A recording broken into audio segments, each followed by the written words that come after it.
Some, maybe we'd call them oddball packs today, plus viewer mail on today's episode. We've done a couple of these packs already on the channel. We've got Nolan Ryan, the Texas Express set from Pacific. 12 cards wrapped up in this wrapper, not as bad. Some of them look like a reused sub sandwich wrapper, aluminum foil. This one, not the worst example I've ever seen. And a pack from the Ted Williams Card Company, their premiere edition from 1993. I'm told that there is anti-counterfeit ink. I brought the blacklight flashlight to give that one a test. So we'll open those packs after we check out some viewer mail. We're not going to dox anybody, so I've covered up my address, and I hope, well, we'll rip it off camera here. There we go, we got it started. Let's see what's inside our viewer mail for today.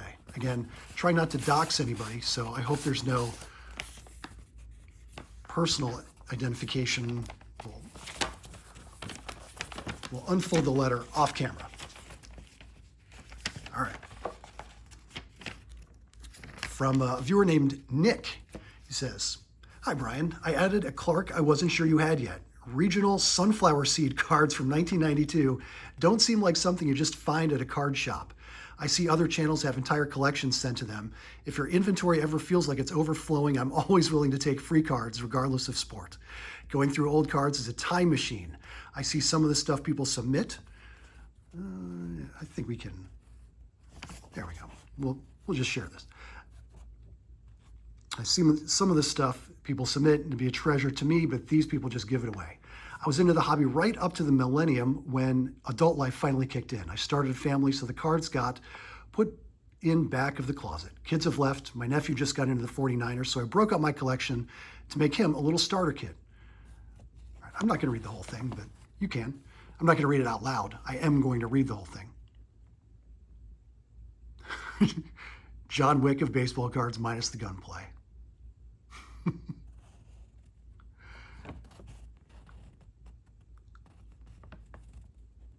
All right. I appreciate it. Thank you for the recognition. Yeah, we crossed 1 million channel views last month. Always open to trades for doubles. There you go. And yeah, liking the hobby for the hobby. Not here for, sorry, gave away the name. It's Nick. Yeah, in it for the hobby, for the fun of it. And yeah, I don't have Jumbo Sunflower Seeds Autograph Series 3 Will Clark. I do not have that card in the PC, so thank you, Nick, for that very unique one. That's cool. Very limited edition. I'm sure that the print run on this, not very high, but a great addition to the PC. And another favorite, the old 91 Bowman Jim Thome. And we've got the blacklight out. We'll demonstrate the green borders here. We'll take it out of the holder. The green borders glow under blacklight. You see that, the B in the Bowman logo? Pretty cool. Playing at Burlington and Kinston. A couple of North Carolina teams, to the best of my knowledge. Great card. Great condition. Thank you, Nick. I appreciate both of those.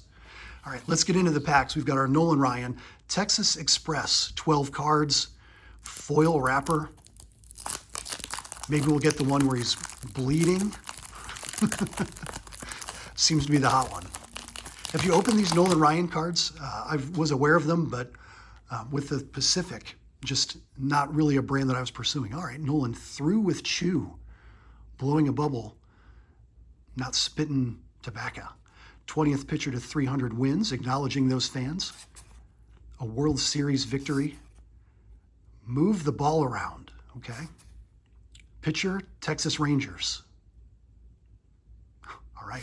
135 National League wins. I think we might have opened this exact pack before, because I remember commenting about how they could be very confident that Nolan Ryan finished with 135 National League wins, even though he had years left on his career. And then a viewer helpfully told me that when Nolan signed with the Rangers, he made it very clear that he would not go back to the National League. I think he didn't want to hit. Pretty sure that's what it was. Anyway, 232 strikeouts in 1990. Texas Cowboy life. All right. Running the steps. I mean, that's how you get the power out of the core, out of the bottom half. There you go. Time for relief. Nolan passes Walter Johnson and the high leg kick. All right. I mean, a pitcher worthy of tribute, absolutely. Nolan Ryan. Let's get into the Ted Williams Card Company, the premier edition in 1993. I don't remember how long or how often they actually did put out these cards. But for a couple years, though, everybody was making trading cards for everything. So why not the Ted Williams? Definite emphasis on the heritage of the game, not like the Conlon collection where it's just like old black and white photos from 100 years ago, but recognizing Hall of Fame veterans, maybe some overlooked players. And what other cards came with Pogs? We've got some Pogs here. The Louisville Black Caps and the Philadelphia Stars. Pogs, my friend. All right, and here we get into the cards themselves. We've got Dave Kingman, Jeff Bagwell in their Dawning of a Legacy series, Ferguson Jenkins, Boog Powell. There's Dawning of a Legacy. There's Jeff Bagwell's name on it and then a checklist. Oh, so there's a Jeff Bagwell checklist. 5 cards just about him. 4 cards about him, and they count the checklist as 1. All right. I'm going to do it. I'm going to read the checklist. Dawning of a Legacy checklist. Jeff Bagwell. Born with Red Sox blood. Moving up, then out. Year 1, year 2, and checklist. I've got card 160. It's right, checklist cardception. Larry Doby, Barrier Breaker. Nice card. Great gloss on these, by the way. Let's not overlook that. Ralph Kiner. Al Oliver, Memories of 71. Green foil on this one. Satchel Paige from the Negro Leagues. Little texture there on the Ted Williams oval logo. Gaylord Perry. Bill Madlock. Another Negro Leagues card with green foil for Max Manning. So again, emphasis on history here. Subsets about the Negro Leagues or about, even young players like Jeff Bagwell coming up. All right, let's see if we can figure out where this anti-counterfeit ink comes into play. We'll go with one of these Bill Madlock cards as our example. On the black light, I don't know if that's giving an effect. Maybe it's on the back.